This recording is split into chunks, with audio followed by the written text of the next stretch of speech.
Hello, Frizzle Federation. When I'm deciding who counts as one of my favorite authors, I could just do an arbitrary thing and make decisions. But me being me and being such a math nerd, I think it's funner to make a formula and let the statistics decide. Oh, and there's an extended edition of this video with me blabbing on even more about these authors for my patrons. This is for the higher tiers of patrons that are through Ko-fi. So if that's you, hop on over to the extended edition now. So let me walk you through this favorite author formula. Then I'll walk you through all of my favorite authors that this formula identifies for me. I'm going to be telling you about my first book from each of those authors and my favorite book by each of those authors. So the favorite author formula works like this. Every book that I've read from an author brings that author points. Sometimes it brings them positive points and sometimes it brings them negative points. How many points the author gets is determined by what I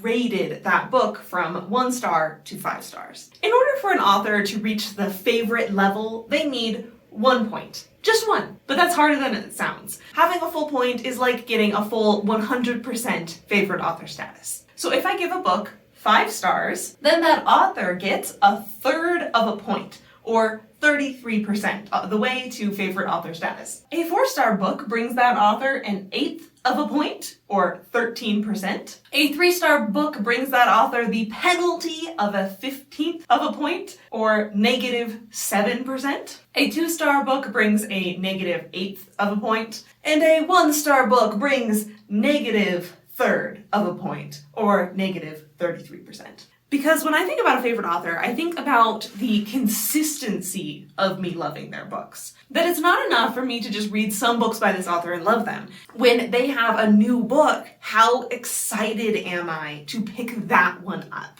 Based on how I feel about the entirety of everything that they've written before. So let's get into talking. Who are my favorite authors? So right now, I have 11 favorite authors. I think I'm going to talk about them in the order of 5-star density. So we're going to be starting with the favorite author that I don't give 5 stars that often, and we're going to be working our way up to the favorite author that I give 5 stars most consistently. So to kick us off, the first of my favorite authors is Annette Marie, who currently has a score of 1.52 in the favorite author formula. Here is the star rating distribution of all of the books I've read from Annette Marie. You can see that most of them are 4 stars. So the first book I read from Annette Marie was 3 Mages and a Margarita. This is the first of a long series and interconnected universe of series of urban fantasy, my favorite genre. You'll find a lot of those on my favorite author list. And it's about a girl and she becomes a bartender at a magic bar and she meets some mages and sorcerers and all of these different magic types and has to kind of acclimatize to this new magical world she's a part of in the midst of many hot love interests. My favorite book by Annette Marie goes to Taming Demons for Beginners. This book is following a shy bookworm girl who gets entangled in a demon contract. She doesn't want this hot, protective, dangerous demon living in her house, but he's there now, so might as well feed him cookies and hope he doesn't kill you in your sleep. And it's a slow burn romance between this girl and the demon, and it's done so well, especially in this, the first book of the series, that like pining and tension between them of like the angst of them really not trusting each other and also not completely understanding each other's culture, but trying to make it work anyway and build a foundation of friendship and a strong alliance anyway. I loved it. Chef's kiss. Next up on our favorite author list is Patricia Briggs with a score of 1.64. Here is Patricia Briggs's star rating distribution. Yes, there is the fair share of 3 stars in here, but those 5 stars? The first book that I read by Patricia Briggs was Moon Called. This kicks off the Mercy Thompson series. It's a series about a woman and she's a coyote shapeshifter. And though I didn't love Moon Called, I gave it 3 stars, it definitely intrigued me. It hooked me on these characters. I thought they were so fun and I was especially invested in the love triangle. If you like a love triangle, I highly recommend the series because I think it pulls it off so well. But my favorite book by Patricia Briggs goes to Fair Game, which is book 3 in the Alpha and Omega series. This is a sister series in the same universe to the Mercy Thompson books. This series follows two werewolves named Anna and Charles, and they are fated mates, but they also don't always super get along. She's very sunshiny and he's very grumpy. I am an assassin and everyone can tell when they meet me. And I love the structure of this series where they go around the country solving mysteries, and here in book 3, they are on the trail of a serial killer.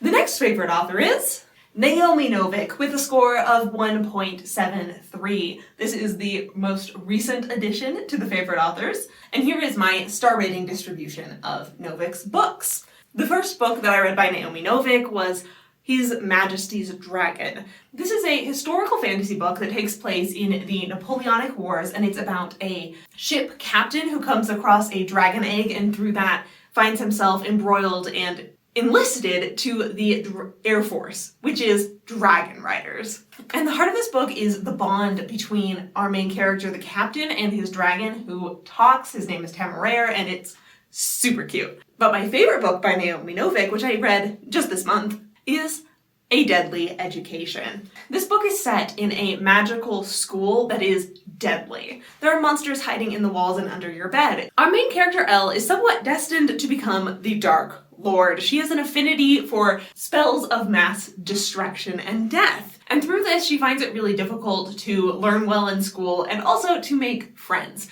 Next up on our list is K.A. Applegate. Now, both the favorite author formula and the star rating distribution for this author are somewhat pointless and meaningless because this is the author of the Animorphs series, which I love with my whole heart. It's so nostalgic for me. I've reread it so many times, but I haven't reread the entire series for like a good decade. So because there are like literally 60 books in this series, they'll kind of have blended together and I don't know precisely what I would rate every book. And I think that will have to hold off for a reread. The first book I ever read by K.A. Applegate was the first book in the Animorphs series, The Invasion. This series follows a handful of human teenagers when they discover that the Earth is under attack. There's a slow, sneaky invasion happening by these aliens called the 𝐂𝐸𝐻𝐃. The 𝐂𝐸𝐻𝐃 are these sentient slugs that crawl into your ear and mind control you. And then our protagonist, this group of teens, is given the power to transform into animals as a tool to help them fight off the invasion of the 𝐂𝐸𝐻𝐃, who they can't really tell anyone about because no one would believe them, and then the 𝐂𝐸𝐻𝐃 would find them and kill them. So it's a very high stakes, high action, psychological, funny children's series. I think my favorite book of the Animorphs series is the last one, number 54, which is called The Beginning. This book is almost entirely epilogue for the series, and I love how it closes off and ends so neatly and fun and achingly, bittersweetly beautiful, all of our character arcs. Next up on our favorite authors is Brandon Sanderson with a score of 2.83. Here's the star rating distribution of Brandon Sanderson books. The first book that I read for Brandon Sanderson was The Way of Kings. Yes, I did start with the chunker that's over 1,000 pages. This is a story of a magical war. One of our main characters is a slave serving in that war in this pointless task of carrying these siege bridges, and his story is about him finding the will to live amongst this all, as he also discovers his own magical powers and wider political plots. We're also following a few other characters, like a scholar trying to pull off a heist and a general of one of these armies. But my favorite book by Brandon Sanderson, I think, gets to go to Shadows of Self. This is Mistborn Book 5. It takes place in Mistborn Era 2, which is the cowboy western detective phase of the series, and that is my favorite collection of books by Brandon Sanderson, with the exception of The Lost Metal, of course, because it's just like so fun and moody and campy, and that is the peak Brandon Sanderson that I love the most.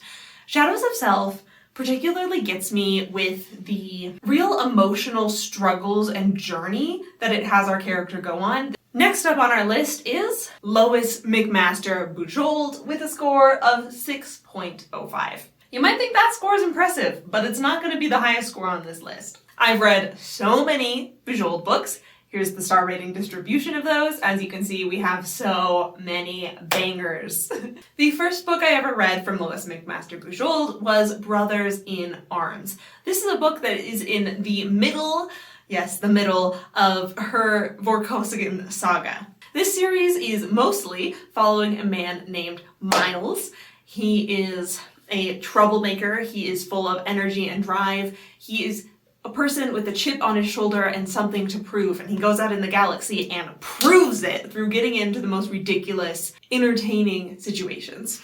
And my favorite book by Lois McMaster Bujold is also in the 𝐂𝐿𝐍𝐻𝐈𝐍𝐻 saga, but it is the book Memory. Memory asks the question, what is the worst thing that could possibly happen to absolutely shatter the psyche of our protagonist? And then it does it, and then it deals with it. And it's a masterpiece. Like, one of my top favorite books of all time is Memory. If you're looking for an example of such a touching, entertaining character study, this is the one to go to. The next author on our list is Maggie Stiefvater with a score of 1.85. Here's the star rating distribution. As you can see, Maggie Stiefvater is one of the few authors that have given both 5 stars and 1 star. The first book that I read by Maggie Stiefvater was The Raven Boys.